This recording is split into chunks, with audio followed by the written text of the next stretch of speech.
Assalamualaikum warahmatullahi wabarakatuh.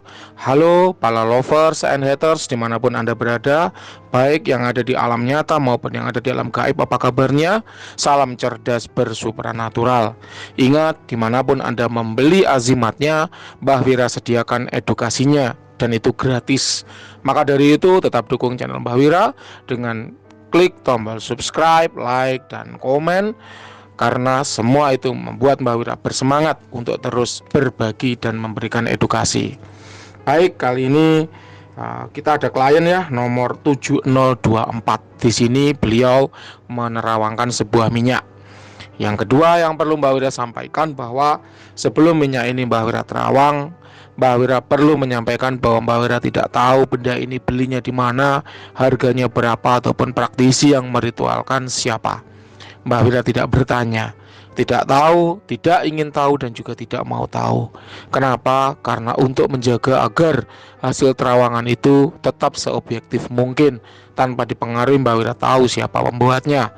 Kemudian berikutnya, dalam melakukan terawangan, apapun nanti hasil terawangannya, tidak ada unsur ingin menjatuhkan siapapun, lapak ataupun praktisi manapun, karena Mbah Wira tidak tahu siapa pembuatnya. Itu yang pertama. Yang kedua, Mbah Wira tidak ada unsur ingin bersaing secara usaha.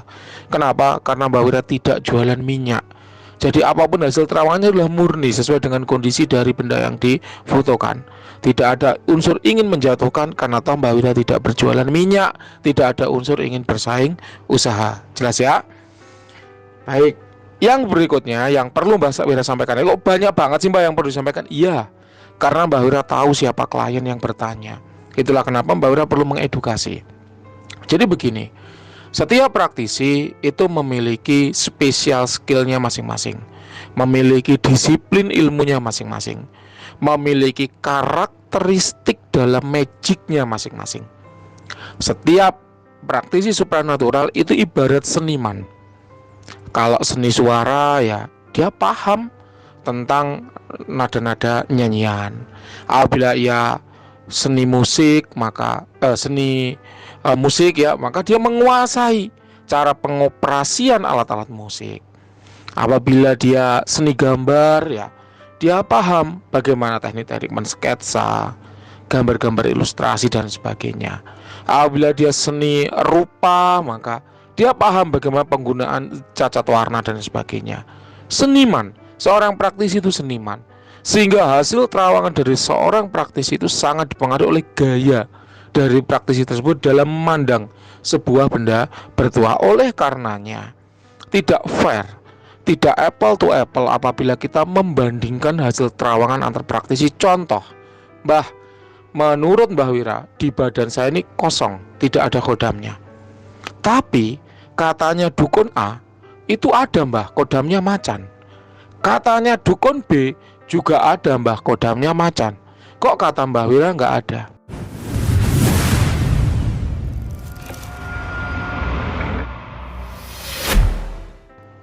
Nah ini tergantung bagaimana sudut pandang dan penilaian praktisi tersebut.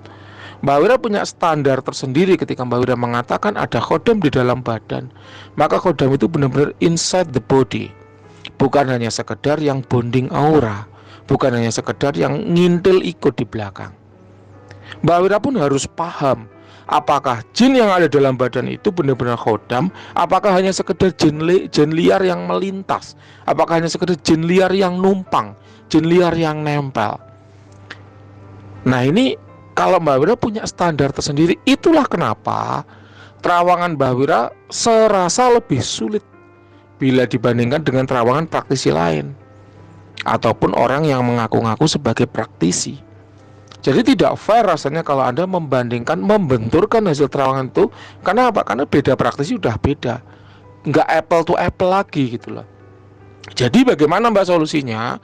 Solusinya ada dua. Yang pertama, pilihlah mana praktisi yang ingin Anda percayai. Kalau Anda percaya Mbah Wira, sudah selesai, titik, nggak ada kodam di badan Anda, finish.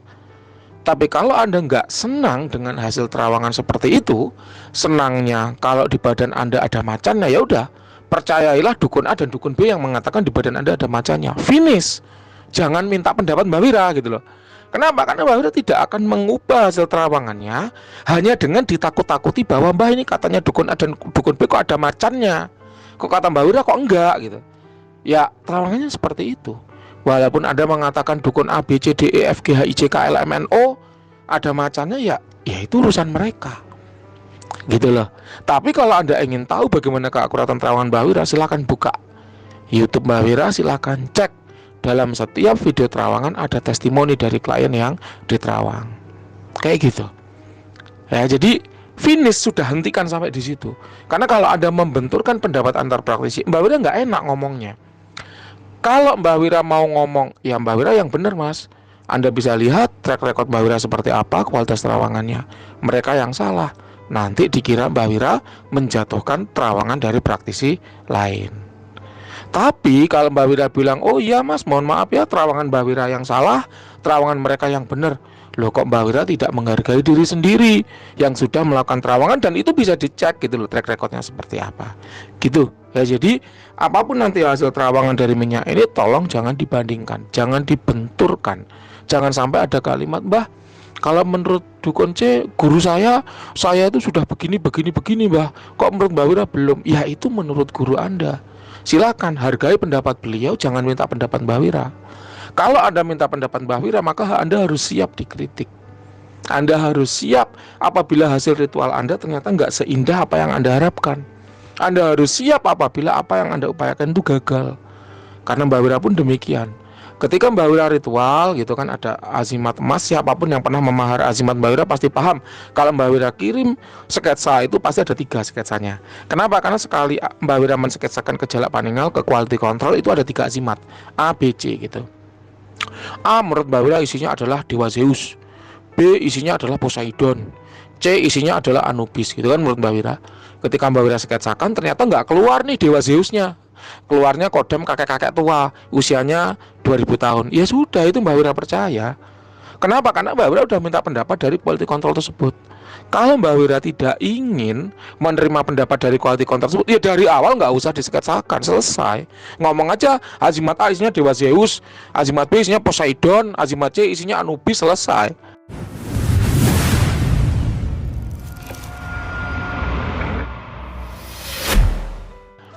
Itu loh ya.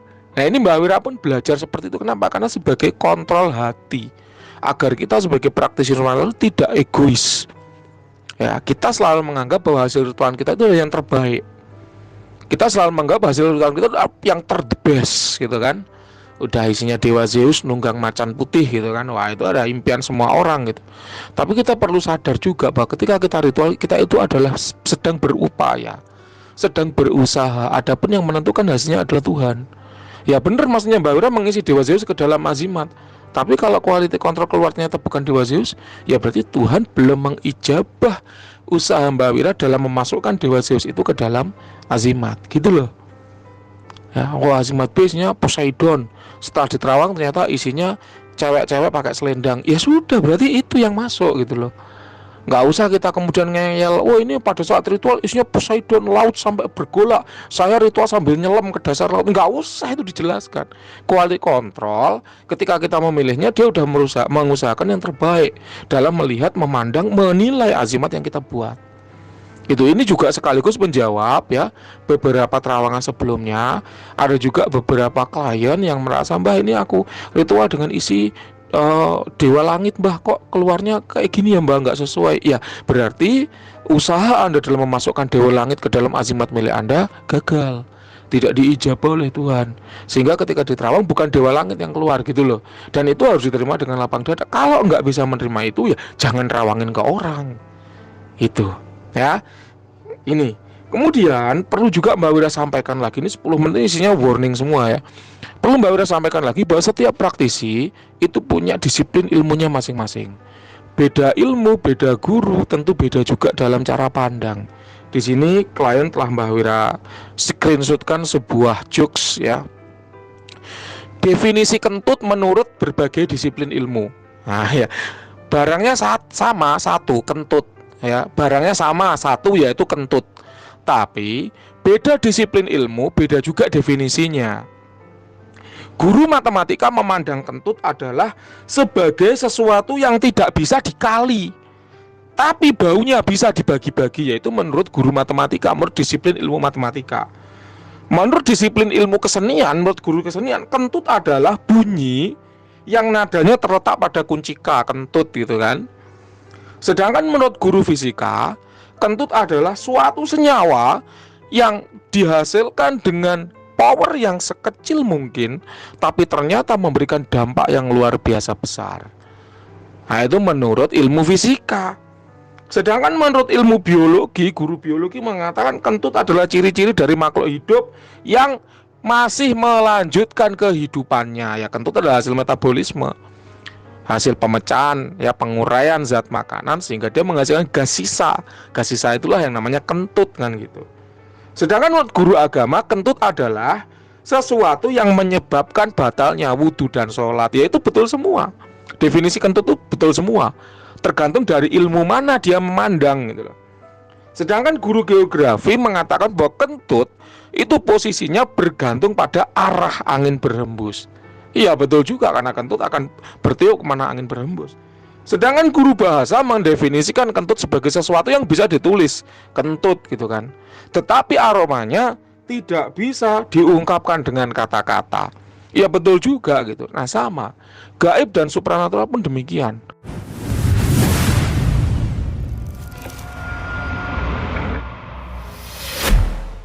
Sama seperti kentut tadi, itu adalah satu hal yang berbeda, praktisi yang memandang akan beda juga definisinya. Nah sekarang kita kembali ke minyak dari klien nomor 7024. Seperti biasa, Mbak Wira selalu menggunakan beberapa metode dalam melakukan terawangan. Yang pertama, Mbak Wira menggunakan metode vibrasi energi dulu. Kenapa? Karena yang namanya benda bertuah, adanya tuah itu dari energi. Energinya ada macam-macam. Ada namanya energi alam. Jadi alam yang mengisinya dengan energi, alam yang membuatnya berenergi tanpa campur tangan manusia. Benda-benda yang diolah oleh alam seperti ini kemudian seringkali disebut dengan mustika. Mustika adalah hasil olahan alam murni tanpa campur tangan manusia. Energinya adalah energi alam. Ya. Nah, benda-benda buatan alam sering disebut dengan mustika. Biasanya terbuat dari batu, kayu ya. Kalau minyak seperti ini bukan. Ya, dan ini juga tidak mengandung energi alam. Yang kedua adalah energi dari manusia. Energi dari praktisi yang mengolahnya, praktisi yang meritualkannya. Memang ada metode-metode khusus, cara-cara tertentu, teknik-teknik, ilmu-ilmu, mantra-mantra yang bisa digunakan untuk mengunci energi manusia ke dalam sebuah benda, sehingga karakter dari benda itu berubah dari yang sebelumnya tidak bertuah menjadi bertuah.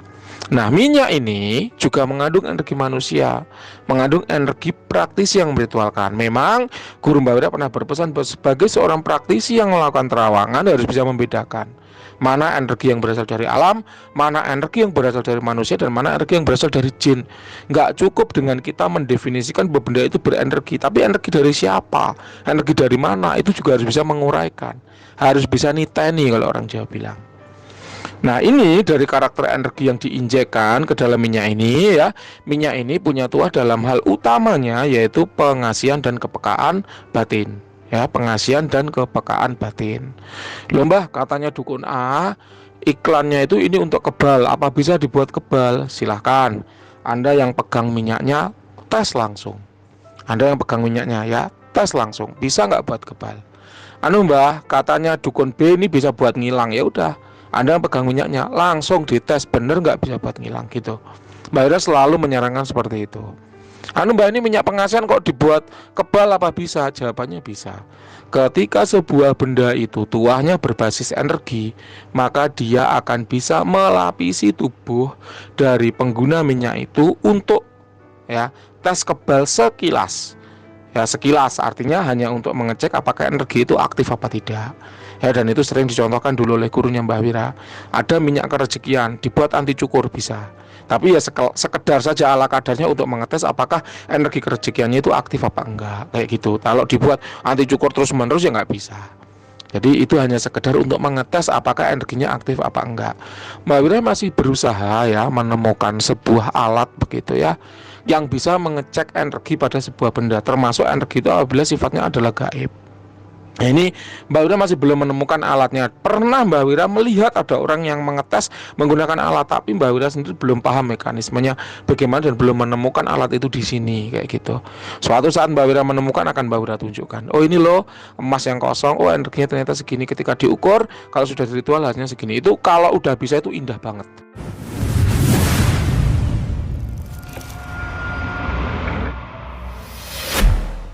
Jadi nggak ada lagi istilahnya, oh mbah benda kosong kok dijual, nggak ada. Kenapa? Karena bisa dites pakai alat itu gitu.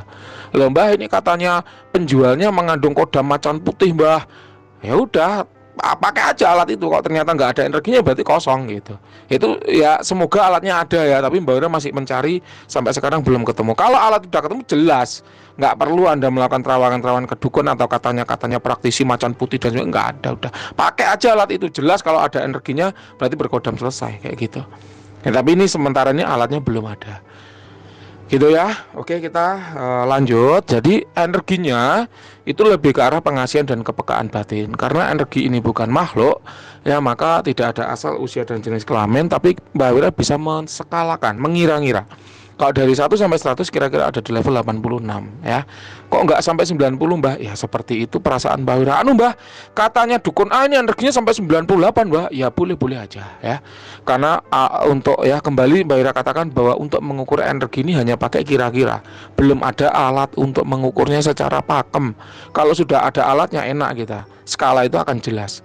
Ya, alat ukurnya ketemu, maka hasil atau result dari energi meter gitu ya itu akan jelas gitu. Oh segini skalanya, maka ya akan seperti itu. Tapi karena ini hanya perkiraan, hanya kira-kira, maka pendapat praktisi bisa berbeda dan tidak perlu dibenturkan, tidak perlu mbah ini katanya dukun A ini energinya 98 kok kata mbah cuma 80 berapa tadi 6 gitu, yang bener yang mana? Udah percaya aja yang tinggi gitu ya, nggak usah percaya Mbak Wira, nggak apa-apa gitu ya. Oke ya, kita kembali lanjut.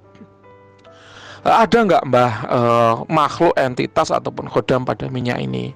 Nah Mbak Wira berusaha mengecek energi dari khodam ya. Ternyata Mbak Wira menemukan memang ya bener ada energi khodam pada benda ini. Dari karakter energinya yang dingin dan menarik, Mbah Wira menyimpulkan bahwa ini memang memiliki tuah lebih kepada pengasihan ya. Nah, untuk melakukan pengecekan lebih detail terhadap kodamnya, kita nggak cukup pakai energi aja. Kita juga perlu teknik yang lain yang namanya teknik visual. Apa itu? Yaitu suatu teknik yang digunakan untuk melihat tanda-tanda visual keberadaan suatu entitas pada benda bertuah ya. Mbak Wira mendapatkan penglihatan wanita tua berbaju coklat. Ingat, kalau penglihatan ini bukanlah kita bicara wujud kaku pakem ya. Mbah, remote AC bentuknya apa? Kotak. Remote TV kotak. Kalau handphone Mbah bentuknya kotak tipis. Buku kotak tipis. Lemari Mbah kotak besar. Kulkas kotak besar, seksi gitu kan. Terus kalau mobil Mbah kotak ada rodanya 4. Kita nggak bicara seperti itu. Kita nggak bicara wujud seperti itu. Kenapa? Karena yang namanya jin itu adalah, ini kodam ya, kodam adalah jin yang sudah ditundukkan. Dan kalau kita bicara jin adalah apa? Makhluk ciptaan Tuhan yang terbuat dari nyala api, yang dia memang punya keistimewaan, kelebihan untuk berubah wujud menjadi apapun yang dia kehendaki. Jadi kalau kita bicara wujud kodam lalu ayel-ayelan, ngengkel, berdebat, Mbah ini wujudnya katanya dukun kok macan putih, kok kata Mbah Wira cewek, ini gimana Mbah, mana yang benar? Udahlah anggap aja dia yang benar gitu, anggap Mbah Wira yang salah gitu aja ya. Jadi ketika Mbah Wira ngomongin wujud, maka Mbah Wira itu sedang membicarakan gambaran dari karakter energi yang dia miliki ya. Kalau wanita memakai baju coklat, wanita itu apa? Jenis kelaminnya wanita ya, memakai baju coklat. Coklat itu asian kewibawaan ya.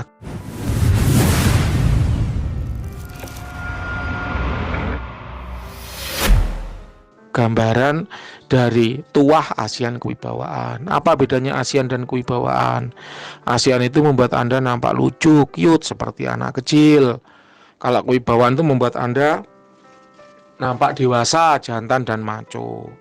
Apakah sama-sama tujuannya ASEAN? Ya. Kenapa kok sama-sama ASEAN? Karena wanita itu tidak hanya senang pada laki-laki yang sifatnya kelihatan kekanak-kanakan, tapi ada juga wanita-wanita yang senang pada laki-laki yang jantan, dewasa, maco, dan berwibawa. Seperti Pak Susilo Bambang Yudhoyono misalnya, itu udah nggak kekanak-kanakan sama sekali. Beliau kelihatan gagah, jantan, ganteng, berwibawa, dewasa, maco gitu kan. Dan wanita banyak yang suka karakter seperti itu. Jadi ASEAN komplit ya, ASEANnya ada, kewibawaannya juga ada. Paham ya? Kemudian coklat ya, coklat ini sifat-sifat karakter tanah membumi, kewibawaan, nampak dewasa. Ya, jadi kalau kita gabungkan ya dari awal sampai akhir, berarti minyak ini punya tuah dalam ASEAN, kewibawaan serta kepekaan batin dari pengguna minyak ini.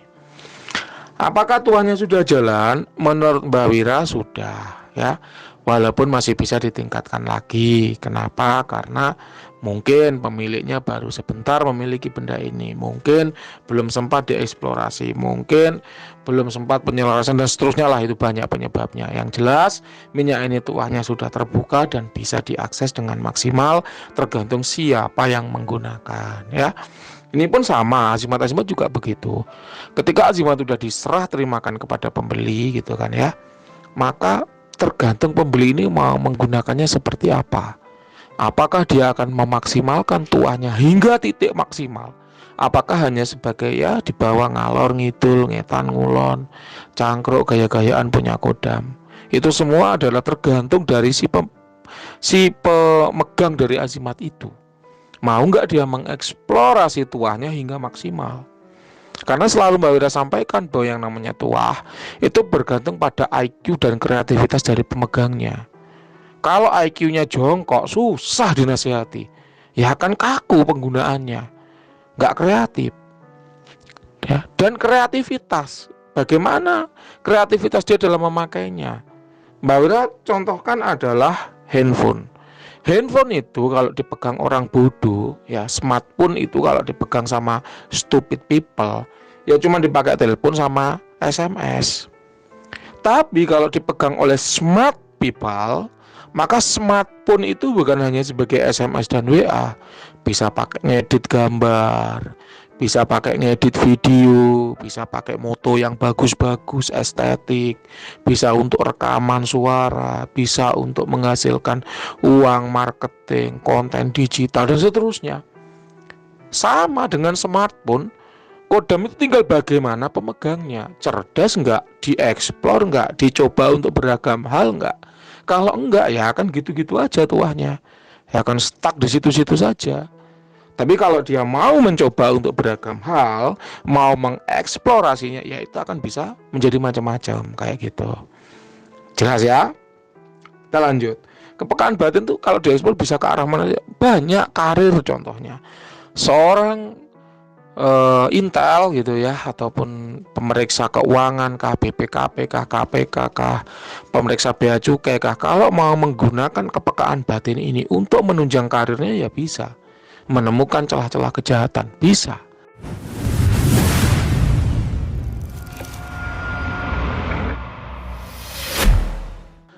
Gitu loh ya. Jadi kok bisa ada hubungannya kepekaan batin dan penunjang karir?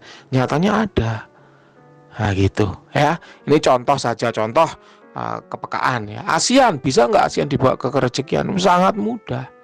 Orang itu kalau dikasih pimpinan, gampang dikasih bonus, gampang dikasih lemburan, gampang dikasih hadiah.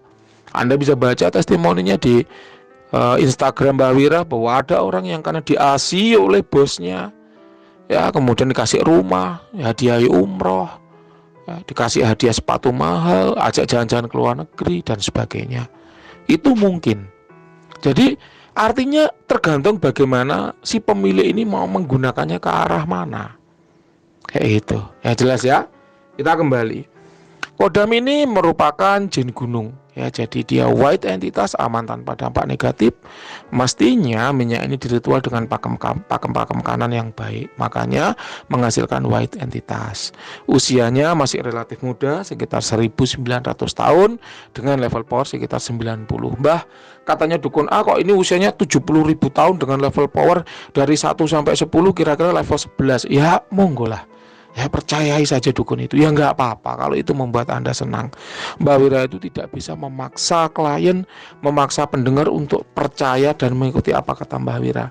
Mbak Wira hanya menyampaikan sesuai dengan sudut pandang Mbak Wira, mau dipercaya silakan, tidak juga tidak masalah, gitu ya. Kemudian untuk perawatan silakan ikuti apa kata penjualnya, karena penjualnya, peritualnya itu adalah yang paling paham tentang bagaimana perawatannya, kayak gitu. Oke, sekiranya itu yang bisa Mbak Wira sampaikan untuk minyak dari klien nomor 7024. Mbak Wira tidak akan minta tanggapan karena sebelumnya Mbak Wira minta tanggapan juga nggak ditanggapi gitu kan.